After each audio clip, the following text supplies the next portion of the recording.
to hit Lazcano with some stiff jabs. Let's see if he can. Well, you made the point. Castillo's been a pro for 15 years. With his experience, he can make up his own mind what he wants to do in there. Yes, he can. Lazcano is also getting away from his jab. The jab is what was winning the fight for him in the first round. Now he's kind of backing off a bit some. Well, Roy, if Harold Letterman is correct that Lazcano is in deep against the power of Castillo, that's got to be a role reversal for him, because surely Lazcano is accustomed to being stronger than any of his opponents. Yeah, I don't think he came here expecting to be stronger than Castillo, though. That would have been a misapprehension. Yes, it would have been. Oh, hold him. Alto, alto.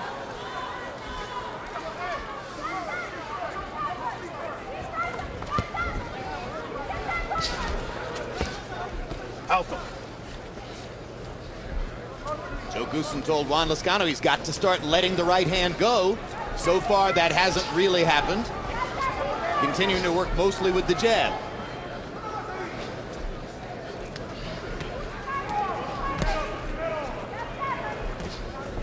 No. Oh, stop. Let him go. You go for second. Strength of Castillo increasingly apparent as he mauls Lazcano and pushes him around the ring. Now, Lazcano pushes Castillo back. Tiring. Alto. Sepárense. Tony Weeks in Spanish is really coming along. Good body shot inside by Lazcano. Castillo walks right through it and powers the right hand home. Little left hook inside by Castillo. You got to remember, Castillo has been fighting welterweight, so he's not bothered by this size. Spótalo.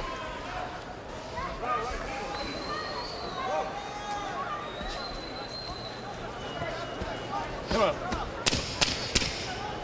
Alto. And as we get ready for the period between round 4 and 5, let's also take a look at the very next upcoming show for HBO pay-per-view. Eric Morales' intensity in the ring is equaled only by his greatness. 3 weight classes, 3 world titles.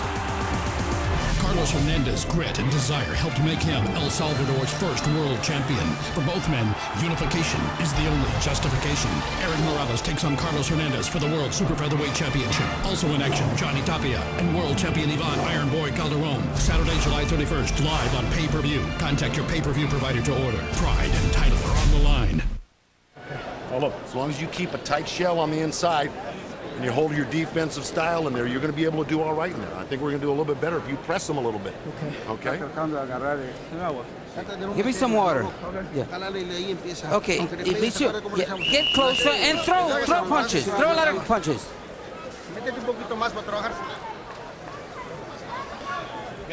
CompuBox numbers in round 4 suggesting that things continue to go downhill for Juan Lazcano. He was very effective with his jab in the first and on into the second round. By CompuBox count in the 4th round, Lazcano landed only 1 of 19 jabs. And you can see that again, Harold Letterman gives the round to Castillo, now up 3 rounds to 1 on the Letterman card. Now Lazcano trying to reverse the damage with body punching, setting up some quick shots upstairs, a left and a right. Well, you heard what Goossen said. He realized that his fighter was starting to fall behind, so he told his fighter maybe we should try pressuring him a little bit. Make Castillo fight backing up, because Castillo was gaining the momentum going forward. And he was getting into a comfortable rhythm, and now with the distance closing between Castillo and Lazcano, Castillo lands another big left hook upstairs. When Lazcano waits, he always gets the worst end of the deal. Maybe that's what Joe Goossen was thinking. He's got to attack so that he's not on the end of Castillo's big punches. Yeah, because when he gets off first, which is what he was doing with the jab, he always comes out better. And when he lets Castillo come to him like he's doing now, he doesn't do very well. You can see Castillo's confidence continuing to grow from round to round. Because he's fighting his fight now. He goes when he wants to. He fights when he wants to. He's in full control. And this is what Castillo is used to. So in order to reverse the momentum, Lazcano's going to have to take some risks. He's going to have to attack some. If he doesn't, he's going to find himself in deep trouble. And to his credit, Lazcano has legitimately tried to do it in this round, stepping up and firing some inside combinations. more freely than in the first 4 rounds. But he stopped, and probably the reason he stopped is because of the power he's feeling. Because of right hands like that one that he just tasted right on the chops. Exactly.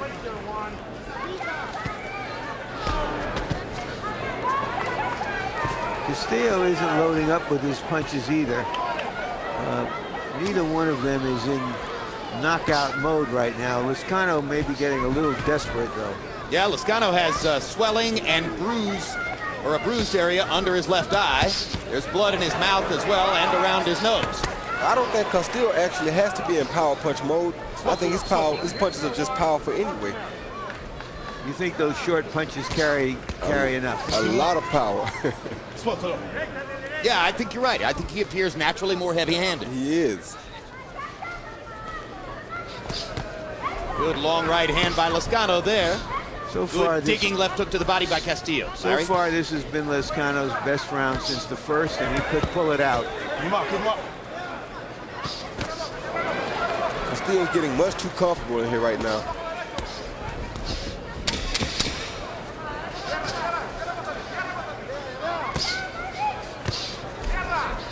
Two more good solid shots for Castillo as the round comes to a close. Juan Lazcano made some progress in changing the momentum of the fight, but he'll need more.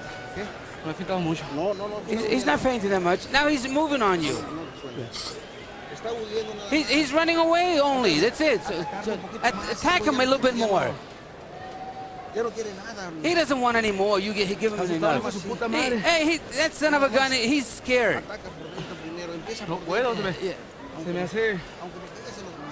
Moving backwards, you're not countering enough.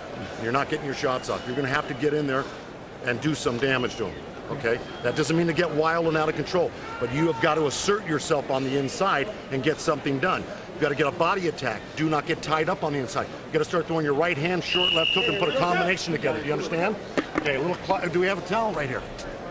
A little grease? Give me that grease. Lazcano has a shiner on his left eye. Sure does. It's rapidly swelling. Almost looks like that black stuff they used in pro football. Everybody talks about Castillo's left hook, but obviously the straight right hand can do some damage too. In round 5, as Larry Merchant said, Lazcano's best round since the first. He had a 15-7 edge by CompuBox numbers in power connects. But he still seems to be fighting Castillo's fight to try to make progress here.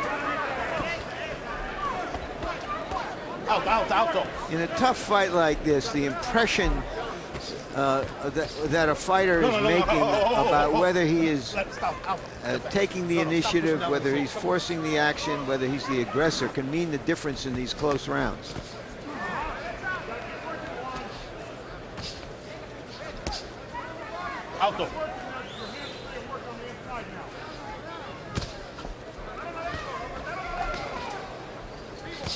Juan Lazcano in the white trunks with gold trim. Jose Luis Castillo in the white trunks with red and green trim. Lazcano trying to continue to build the momentum he began by getting a little more aggressive and taking more chances in the last round. Castillo now gets a chance to maul Lazcano against the ropes.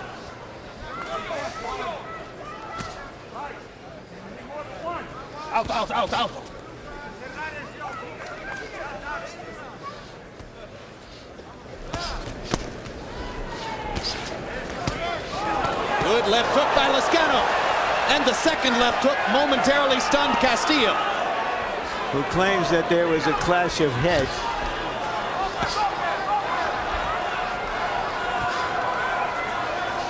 Castillo isn't seeming to show much respect for Lazcano's punching power, which does not seem to be that bad.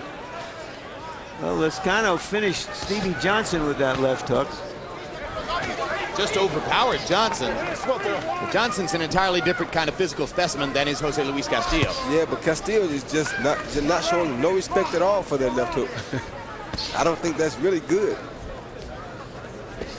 Particularly not when he seems to have a working lead in the fight and doesn't need to be taking a chance like that. Well, exactly. Well, I don't think he can go into this fight, into this round, thinking he's got a lead.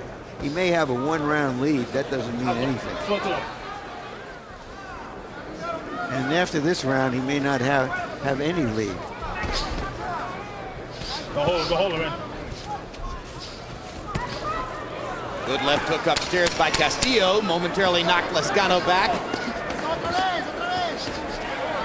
Lazcano got in another good left hook. Castillo took it well. Can't get out of the way of that right hand, though. Yep.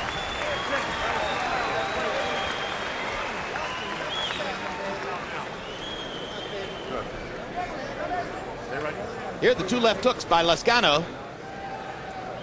1 and 2.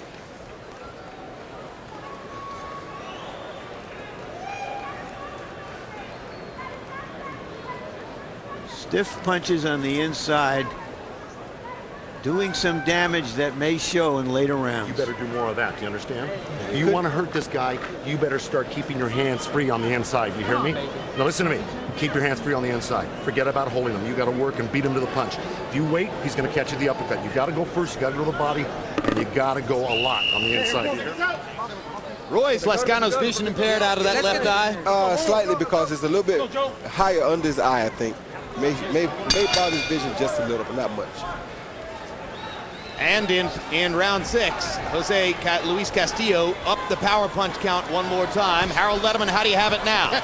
Okay, Jim. I thought Juan Lazcano had two pretty good rounds in rounds 5 and 6. I've got it 57-57, 3 rounds apiece, giving Lazcano the first round and then 5 and 6. Jim, I got to tell you something. Juan Lazcano is trying to fight Jose Luis Castillo's fight, there's no question. But what he's doing is he's landing one shot and grabbing. You heard Joe Goosen in the corner after round 6 tell Juan Lazcano you got to do more than hit him and grab, and that's what he's doing. If Castillo picks up on this, I think Castillo's going to take the lead big time. Now, Roy, 30 seconds into the round, Lazcano is bleeding like the proverbial stuck pig out of his nose.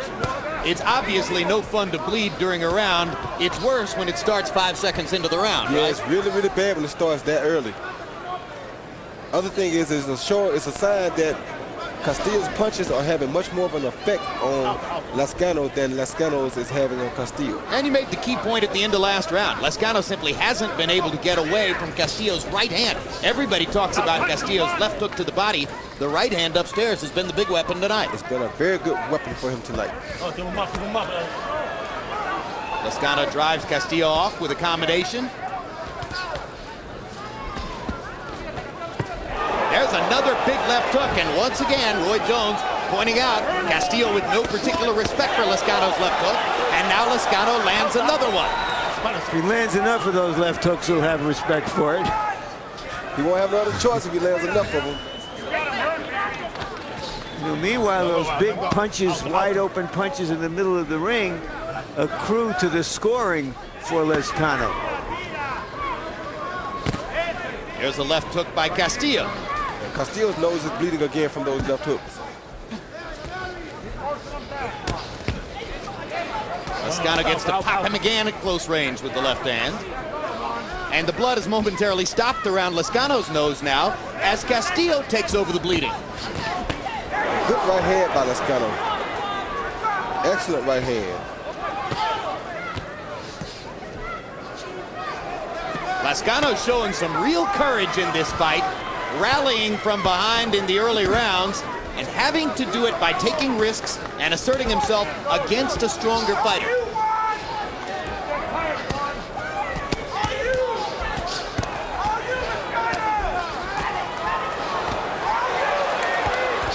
This has been a big round so far for Lazcano. Castillo's going to try to narrow the distance down the stretch.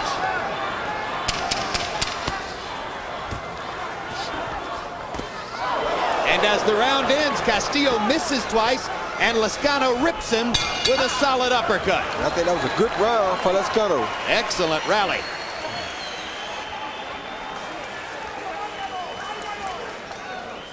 Incidentally, coming up in October, another much-anticipated pay-per-view. Felix Trinidad came out of retirement, couldn't make a deal with Oscar De La Hoya, made a deal with Shane Mosley, but then Mosley got beat by Winky Wright, so now Trinidad will fight the Nicaraguan devil, Ricardo Mayorga. Mayorga, who knocked out Vernon Forrest and took the welterweight championship, then lost it to Corey Spinks, comes back as a middleweight, fighting Felix Trinidad in October. That could be a war.